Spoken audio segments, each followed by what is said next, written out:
This episode is brought to you by Four Bridges. Based in Chattanooga, Four Bridges is a middle market investment bank and advisory firm that guides business owners through the complexities of selling your business, helping you maximize value, reduce risk, and minimize stress. Just like a guide helps you maximize your outdoor experience to ensure strikes on the water or birds in the game bag, Four Bridges serves as your navigator to ensure a smooth and profitable sale of your business. Visit www.fourbridgescapital.com and use the code WAYPOINT in the message section of the Contact Us page, and we'll send you our Start Here guide that outlines how Four Bridges sells businesses. What's up? It's Kaylee Cuoco. When it comes to travel, we all have a happy place. I just went to my happy place. I just went to Maui, and it was truly amazing. Priceline has always been about getting you to your happy place for a happy price with deals you really can't find anywhere else. Like up to 60% off select hotels in Costa Rica or 5-star hotels for 2-star prices in Cabo. Go to your happy place for a happy price. Go to your happy price, Priceline. One with my wife, short, sweet, and just like her, short and sweet.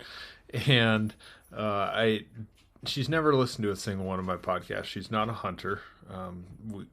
She just is surrounding in the hunting world through me and what I do.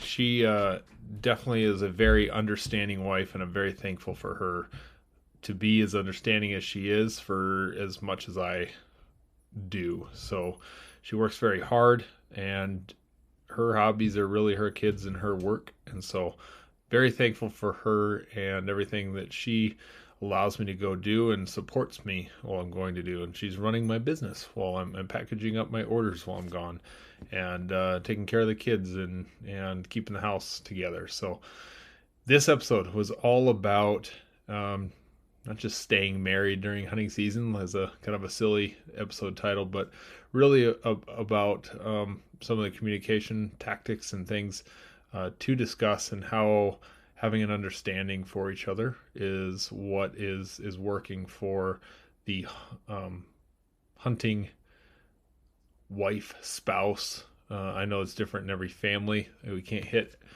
all the different ones, and how the dynamics are going to change family to family, because we've got those of you that aren't even married, or you're dating and early on. It changes from year 1 to 5 to 10 to 20, 30, 40, I'm sure, as well as if you do a little hunting yourself, the spouse or the husband does the hunting. Or I know plenty of families where the wife is the hunter, and it's just not able to hit all those dynamics. But really enjoyed chatting with my wife on this sort of conversation, and so hope you enjoyed it, learned something, and hope you have a great relationship with your spouse over this hunting season.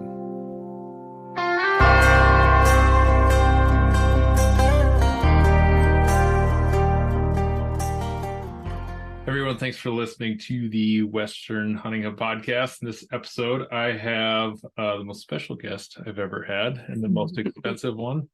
I don't know about that. My lovely wife, Kristen. Yes, I will never pay for another guest, but I had to get you some new Nike Air Max and then some cube storage. So that was the deal, and it'd probably be our only one. So, unless you pick up hunting, then maybe we'll have you on again. But thoughts on that? Stay tuned. I had the question the other day saying, you didn't say no to going hunting. So maybe that's something that happens later down the road, maybe as the kids grow up, if we're going off hunting. How do you picture that? Like, say we're, the boys and I are going. I'm sure the natural progression will be that I'll just go with you, hike along with you and the boys. And then, I mean, that may lead to other things, but it may not. Yeah. And that was enough for me to say preference points. They're going to be purchased, and we can make that decision later. We can't make that decision 20 years from now. We got to make it right now. So we'll start getting you a few preference points here and there. But yeah, so the hunting season is here, and This oftentimes puts things to the test. Probably some of our greatest arguments have been around hunting, or maybe not hunting, but the time it takes away from us. Maybe one was a little bit more centered around a raccoon in the car, but that's a different situation. But That was so bad. really laughable right now that we arguing. Maybe it was pretty bad.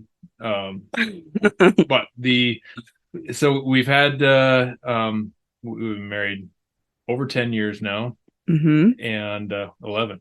And it's probably progressed. So I want you to real quick just rate my ability to communicate effectively preparing for the hunting season on a scale of 1 to 10, like right now in this point in our marriage.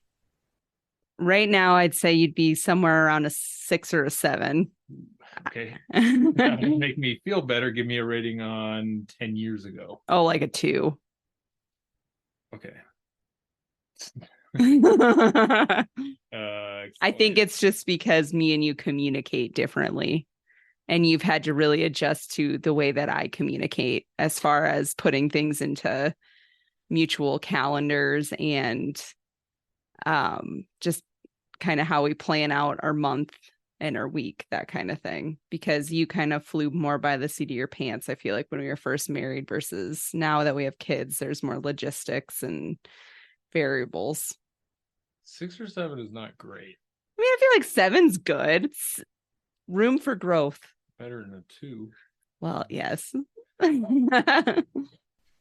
So what would be our current process of avoiding any kind of conflict? What have we added in there over the last 10 years? Getting it in writing helps a lot, as in putting it in on a calendar, because we both are just so busy and have such different schedules. Neither of us have a set 9-to-5 job.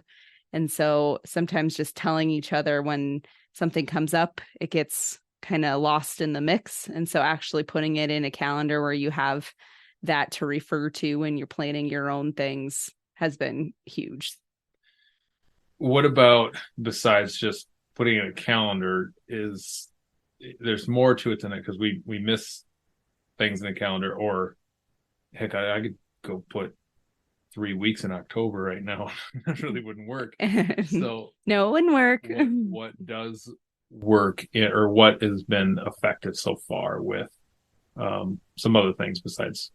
I think also you just understanding now more and more, and that has been something that's improved every year for the most part, is the understanding that I also have other commitments, especially with my work, and also that, the time with our kids is precious. And so you're just not necessarily going away on long hunts every week, and you include me in the conversation when you're purchasing your tags and kind of what that fall would look like and what to expect. So just keeping me in on the conversation more has helped a lot. Is there certain things? So I mowed today, and to some wise, I think things like that would be pretty high on the list. Or I was told like things like pack early so that you're not running around, hey, where's this, where's that? That's not really a thing for us, but it is for other people. What are some of those things that are important around here to maybe get done, or what do you think would be one of those, or some of those things? As far as like things around the house, or me mowing today and having that done for you, or not for you, for us. Yeah. Is that important? I mean, I think just things to do around the house that you can get done, so I'm not overwhelmed during this now period that you'll be gone for 10 days. Just little things like that, making sure that our cars are in good shape, the garbage is taken care of, having the lawn mowed so it's not a jungle. Yeah. Just little things like that help a lot. Yeah. And if you were to put yourself in, say, some of your friends' shoes, do you think there's just other conversations that you've heard your friends have, or things that would be a better approach, like things that would be important to others but they're not so important to you? Oh, I don't know. Yeah. No, that's fine. That's very good. As I asked someone about that, they said, oh, they need to be packing early and have their stuff together. Like, well, I know that wouldn't be a factor for us. Like, my stuff is in my ear right here. You don't really go in there except to get some bread out of the freezer. That's it. I guess my main thing is just when you're with us and when the boys are here and everything, and not necessarily just with me if I'm home during a weird time or whatever, but when we're together as a family, just have you be present. Yeah. Is my most important want out of everything. And that probably has to do with understanding each other's love languages. Yes. I think that's something that's come not very easy for us to discuss. What we know our love languages, but to really be in each other's shoes to understand that, I think, is not the easiest, because you need the time with us, the quality time. And when I'm gone, you're not getting that quality time, but it makes it seem like I'm not showing that love at all because I'm not around. So it's kind of I've had to explain, like, I don't love you less because I'm not around. For me, it's been kind of a change of perspective. It's, even though you're gone, this was a planned trip, because sometimes I'm gone for work or for whatever, but all that I ask and have wanted is just when we are together, that it's good quality time and we're spending time together and with our boys, and just, growing and enjoying our life and reconnecting. It's a really difficult thing to be mental, and Bailey normally gets kicked out of here. Bailey, get out. Let's shut the door. Kick her out of here. And I'll put the garbage can in front of the door because she just kicks it open. But normally, or in any hunt, like going on a day hunt's not a big deal. Like, I can go and I'll be gone. It's fine. Maybe check in during the middle of the day. But as soon as, like, I have an overnight and I'm sleeping, that's when you start to already just get homesick or sort of lonely. Some people are like that. Some people are not. I am very much like that, where when I'm camping by myself, it's kind of difficult. And then, say, when I'm doing something already very mentally tough, it's like I've got physically tough, mentally tough, I'm working really hard on this hunt, and then stuff is going on at home, it's a very difficult thing to get those phone calls, and we're having something go on at home, like a couple of years ago with dog getting sick and stress at work. I feel helpless, but those check-ins pretty important to you. Where would you rate those check-ins? Like a 9. Those are really important. When it was a lot harder on me, especially when we lived in Colorado and you would hunt in more areas with zero service, because that would be when I would have anxiety about where you are at night and if you're safe or not. And then, it affects me sleeping and relaxing. I don't really until you would get home. So the check-ins mean a ton to me. Yeah.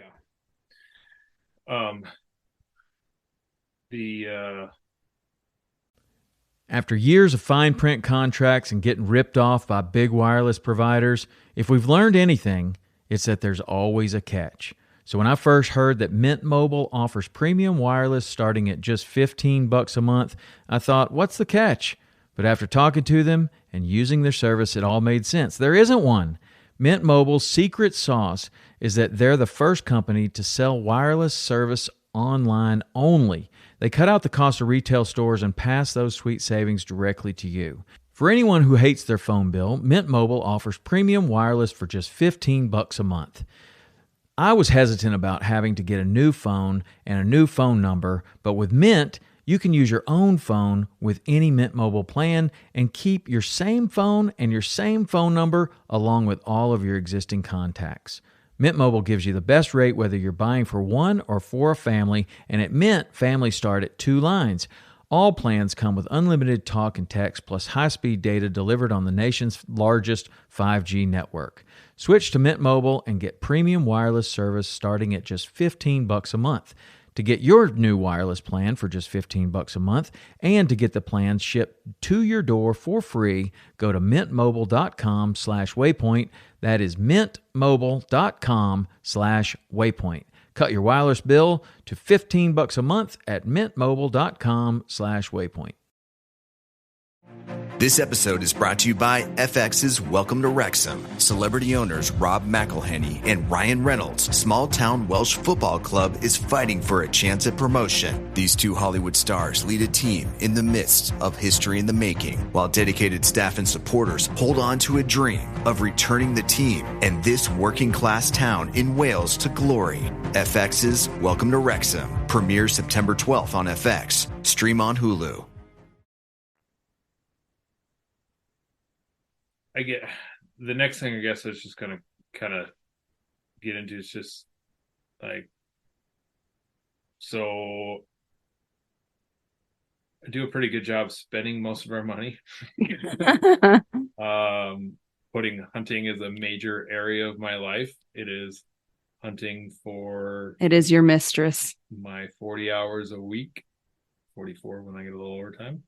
It is a podcast at 8 to 9 o'clock at night. It is centered around my business, another 20 hours a week. So tossing me a pair of Nikes here and there doesn't hurt you, does it? Take care of my business while I'm gone, and no problem. But so I'm doing all of that stuff, and it's sharing some of that center of our lives. Why don't you just tell me to like quit doing this? Oh, I would never do that because I understand how important it is in your life. And you can't argue with something that's a healthy hobby. I mean, it's good for your health. You're outdoors. You're doing something positive. You're providing for our family. I think it would be a kind of a different scenario if you were sitting on your butt playing PlayStation for that amount of time and spending money like that. And it's also something that I want you to teach our boys and keep them involved with. So, but I would never tell you to stop something that you love so much and are so passionate about. I wouldn't want you to say that to me to stop watching Bravo. So I don't think I need to say anything.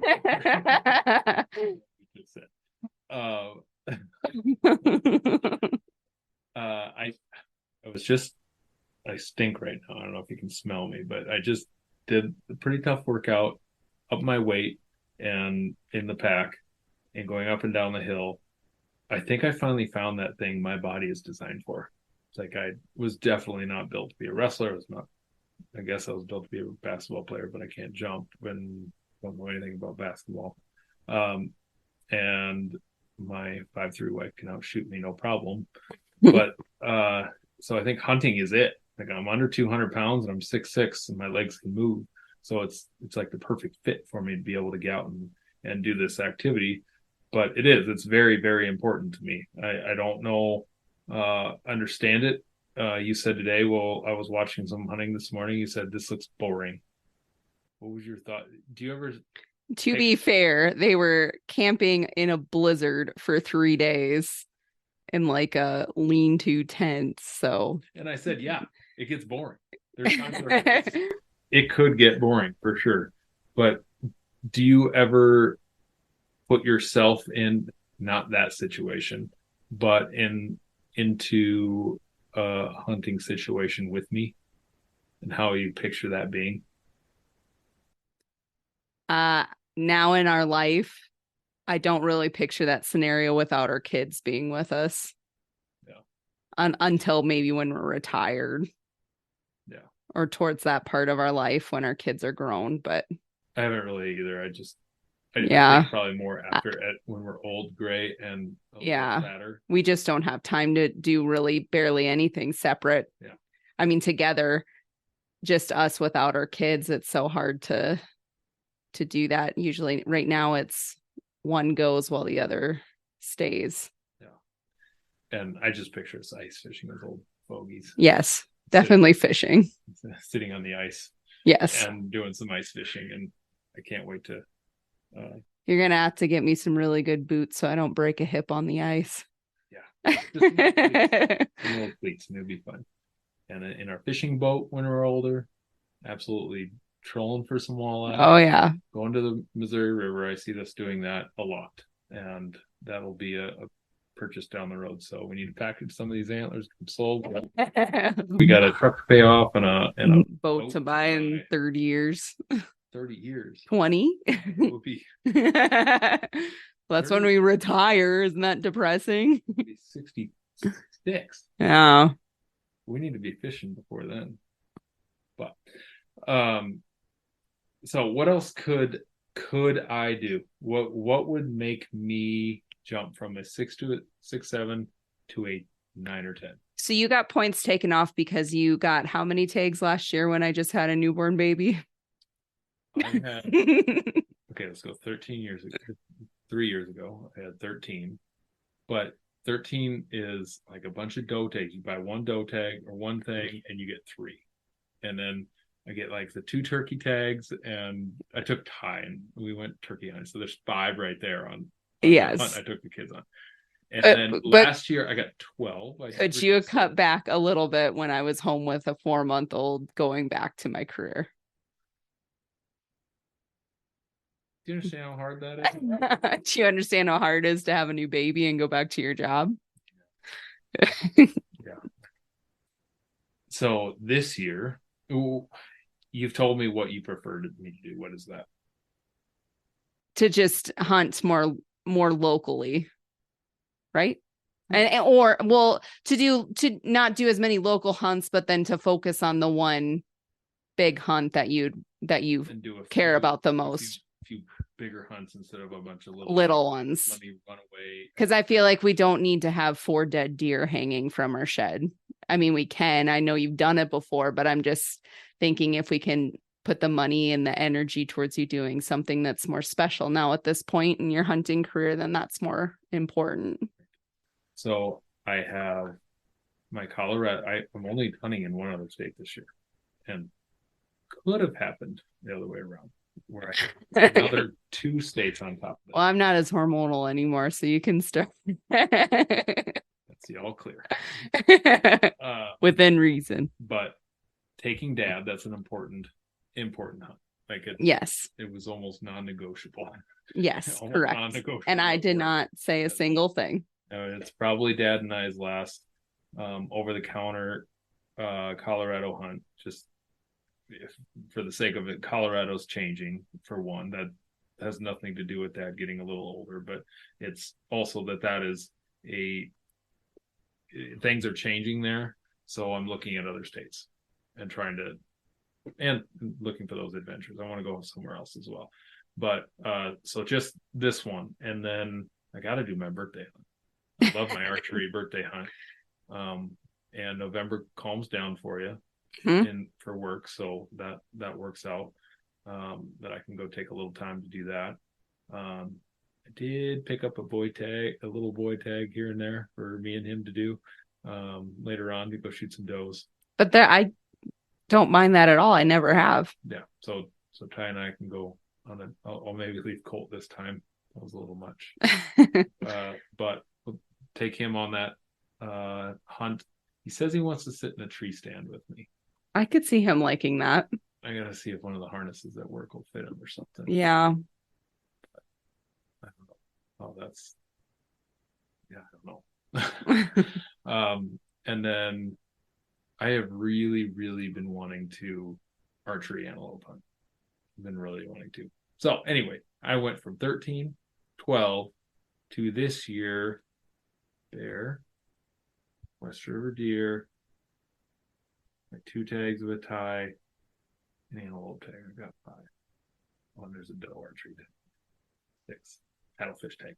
We both have paddlefish. We both have, that's both Yeah. of us. So Yeah. So on that note, where have you even thought about that? sure. I've wanted to catch a paddlefish ever since we went the first time. Yeah. I'm going to love it. I'm excited. I'm not too crazy about like holding it in my arms and getting my shirt all slimy. That's the only thing I'm kind of nervous about, but do you see, are you willing to get up a little early? yes, this isn't Kristen 5 years ago. Okay.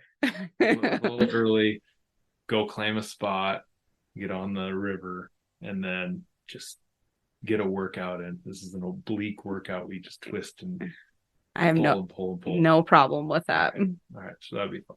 I do need to order you a rod. So I want to get you a big old long 10-foot rod so we both can fish at the same time. Mm-hmm. So that's something we could do together. And a fun, I guess, our first really tags together. But looking into some other ideas for other families, what sorts of piece of advice would you have for those families that don't communicate? We have friends certainly that really struggle to communicate, and communication is difficult. Mm-hmm. So other than just straight obvious blanket statement of better communication, how can those hunting families, or let's say like ours, where I'm the hunter, you're not, how can those folks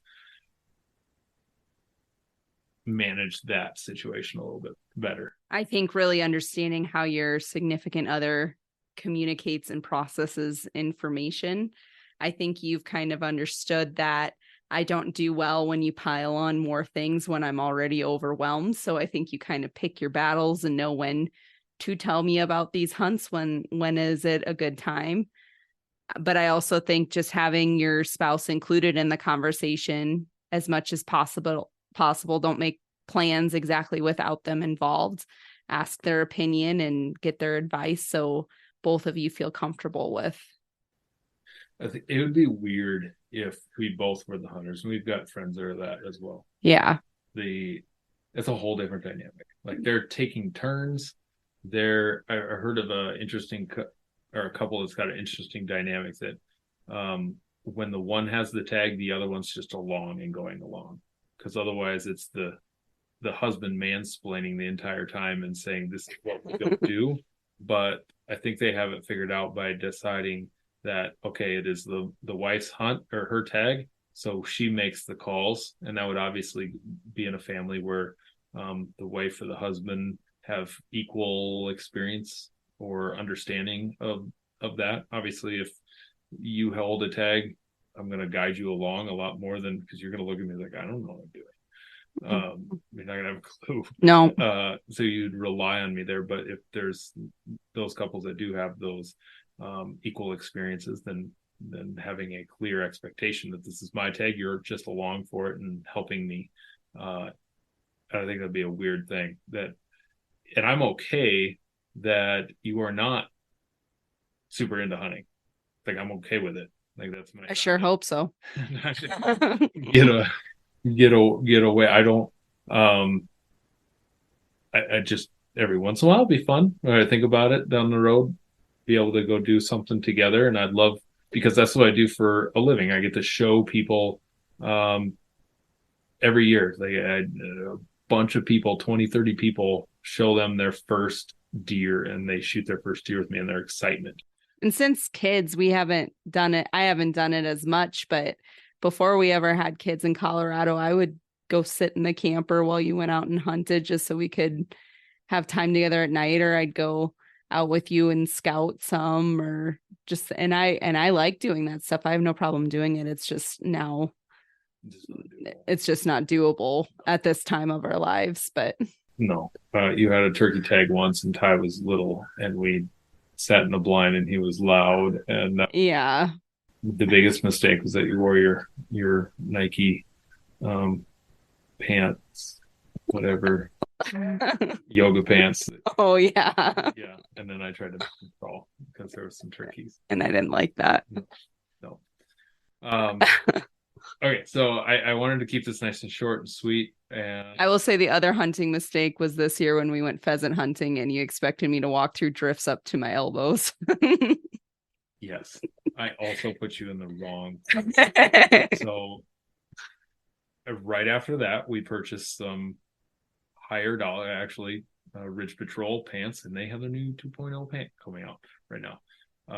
Clint 10 is the discount code. But we got you a pair of those, and I think that would make the world of difference. You were in some stupid coveralls that already hiking around in cattails and coveralls is hard for anyone. And they were sagging down to my knees almost, so I couldn't step over anything. And no, it's just when I had to tuck and roll down the hill. We, knowing your hiking style versus my hiking style, there's got many guys who can't really keep up. For context too, I go up to about your elbow. I'm 5'3" and he's 6'6", so it would be difficult for anybody to hunt with me that is not a constant or a typical hunter hiker. So having that time to take it slower, I think in future hunts we'll all plan that out and strategically do that. What tags those are, and kind of keep that light and fun. And I would say to any spouses that are thinking about taking your wife out, just be patient with her, especially if she's in my shoes. It is all very new experiences, and there's definitely a learning curve. I teach a lot of wives and daughters because they want to go learn for somewhere else. Is that something you'd ever want to do? Learn for someone else? Or are there things that in the outdoors you'd want to learn from someone else besides me? Snowboarding. Yeah. That was horrible. Yeah. But I feel like fishing and hunting and those kind of things, I feel like that dynamic between us is always fine. I yell at you once about holding a trout. Yes. But that was when we were dating. That was a long time ago. I've come a long ways. Yeah. Just as you laughed at me, I just grab stupid fish. But that's also patience, because like with our fishing, I've come a long ways where you wouldn't even bait a hook. Yes. I was just... Or you baited all my hooks, and now I'm ripping heads off minnows and not batting an eye. About that you are a heck of a fisherwoman, and how you were in Rhode Island when we went striper fishing, you were out fishing me, trying to catch those sea bass, yeah, and knowing how to feel that bite and knowing what's there. So I see some good fishing trips in our future. Yes. But I want to keep this light. Let's call it and go to bed. So sounds good. Thank you for your time, and I will build your cube storage when I get back from Colorado. All right, love you. Love you. Got a deed to the land, but it ain't my ground. This is God's country. Tune in to Real Animals at 10:30 a.m. Eastern every Sunday during Waypoint TV's Mornings on the Flats. Presented by Abyss Battery. Power your pursuit. On Waypoint TV, the destination for outdoor entertainment.